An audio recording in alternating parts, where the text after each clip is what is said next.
મહેશ શાહ જે કહેવાય છે કે જે કાયદાની અલગ અલગ જે પરિભાષા છે કે જયારે આવા કોઈ પણ પ્રકારના ગુના બનતા હોય તે સાતનો સાક્ષી છે.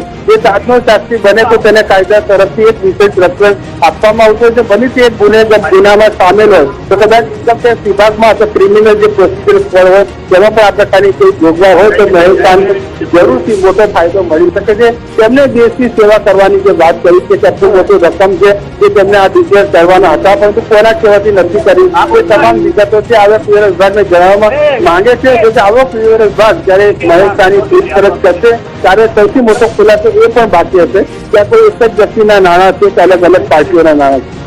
મનોજ, જે રીતે તેમણે કીધું છે મહેશ શાહે કે આ નાણાં મારા નથી, એની સામે ઘણા લોકો આ નાણાં છે, એટલે એનો મતલબ એ જે સંખ્યા છે એ 5-10 નહીં હોય પરંતુ વધારે સંખ્યામાં છે. શું કેવું છે આપનું?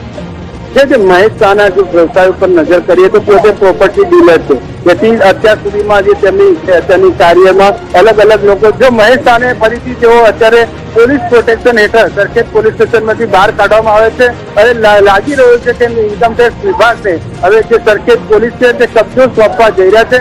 એક 4582 નંબરની એક ગાડી છે જે આપ જોઈ રહ્યા છો, સફેદ કલરની ગાડી, તેમાં મહેશ શાહને બેસાડવામાં આવ્યો છે અને તેમને હવે કોઈ બીજા સ્થળે લઈ જવાની જે તૈયારીઓ શરૂ કરી છે. હાલ સરખેજ પોલીસ સ્ટેશન મહેશ શાહ હતા પરંતુ હવે મહેશ શાહ પોલીસ સ્ટેશનમાંથી બહાર નીકળીને તેમને આ જે વ્હાઇટ કલરની જે ગાડી આપ જોઈ રહ્યા છો DJ-4582 નંબરની એક મહિલા અધિકારી છે તે પણ તેમને લેવા માટે આવ્યા છે અને માનવામાં આવી રહ્યું છે ઇન્કમટેક્સ ઓફિસર પણ હોઈ શકે. કારણ કે મહેશ શાહે જે વાત કરી છે કે પોતે તમામ જે કબૂલાત છે તેઓ સીધા આવકવેરા વિભાગને કરશે. તેથી આ પ્રકારની તૈયારી હાલ તે બીજા તબક્કામાં આગળ વધી રહી છે અને મહેશ હવે અન્ય એજન્સીએ લઈ લીધો છે. માનવામાં આવે છે કે આ જ એજન્સી છે કે આવકવેરા વિભાગની છે.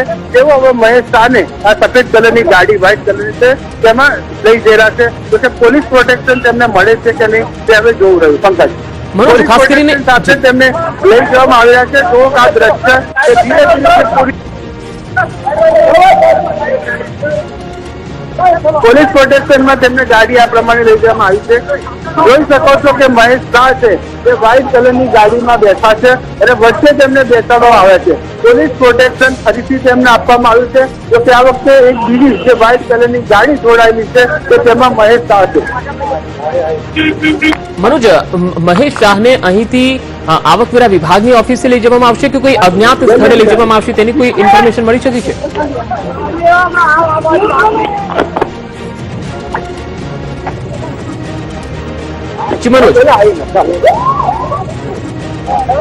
મહેશ શાહને અહીંથી લઈ જવામાં આવી રહ્યા છે. સરખેજ પોલીસ સ્ટેશનેથી પોલીસની ટીમ અને આવકવેરા વિભાગની ટીમ તેમને લઈને રવાના થઈ ચૂકી છે, પરંતુ અહીંથી તેઓ આવકવેરા વિભાગની ઓફિસે જવાના છે કે પછી અજ્ઞાત સ્થળે તેમને લઈ જવામાં આવી રહ્યા છે તેનું હજુ માહિતીની પુષ્ટિ થઈ શકી નથી. પરંતુ અહીંથી તેઓની ટીમ, આખી આવકવેરાની ટીમ તેમને લઈને રવાના થઈ ગઈ છે. સુરક્ષાનો ચુસ્ત બંદોબસ્ત છે અને પોલીસની ટીમ પણ સાથે લઈને આવકવેરા વિભાગની ટીમ અહીંથી રવાના થઈ ચૂકી છે. સરખેજ પોલીસ સ્ટેશનથી મહેશ શાહનો કબજો મેળવી લેવાયો છે. હવે અહીંથી મહેશ શાહને કોઈ અજ્ઞાત સ્થળે લઈ જઈને પૂછપરછ કરવામાં આવી શકે છે અથવા તો આવકવેરા વિભાગની ઓફિસે લઈ જઈને પણ પૂછપરછ થઈ શકે છે.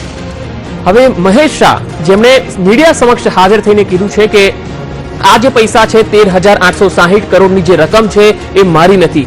સૌથી પહેલા એ છે કે જ્યારે તેઓ સીએ સમક્ષ આ રકમ ડિક્લેર કરવા પહોંચ્યા હતા 13,860 કરોડની જે રકમ છે એ મારી હોવાની તેમણે વાત કરી હતી. હવે તેઓ મીડિયા સમક્ષ કહી રહ્યા છે કે આ રકમ મારી નથી, એની પાછળ અનેક મોટા માથા સંડોવાયેલા છે, પરંતુ એના નામના ખુલાસા તેઓ આવકવેરા વિભાગને જણાવશે. તેમણે કીધું છે કે આવકવેરા વિભાગને મને સુરક્ષા આપવી પડશે, સહયોગ પણ આપવો પડશે, તો હું બધું જ તેમને કહીશ અને દૂધનું દૂધ અને પાણીનું પાણી ટૂંક સમયમાં થઈને રહેશે એવું પણ કીધું છે. તેમણે સાફ સાફ એવું પણ કીધું કે તેઓ નિર્દોષ છે અને તેમના ઉપર જે કલંક લાગેલું છે એ દૂર કરીને રહેશે. સૌથી મહત્વની વાત એ છે કે આવકવેરા વિભાગ છેલ્લા 5 દિવસથી તેમનો સંપર્કમાં હતું, તેમના સંપર્ક કરી રહ્યું હતું, પરંતુ તેમનો મોબાઈલ સ્વિચ ઓફ આવતો હતો. તેમના ઘરના લોકોનો સંપર્ક કરવામાં આવ્યો ત્યારે તેઓ પણ કહેતા હતા કે તેઓ ક્યાં છે, મહેશ શાહ ક્યાં છે તેની તેમને કોઈ ખબર નથી, કોઈ માહિતી નથી.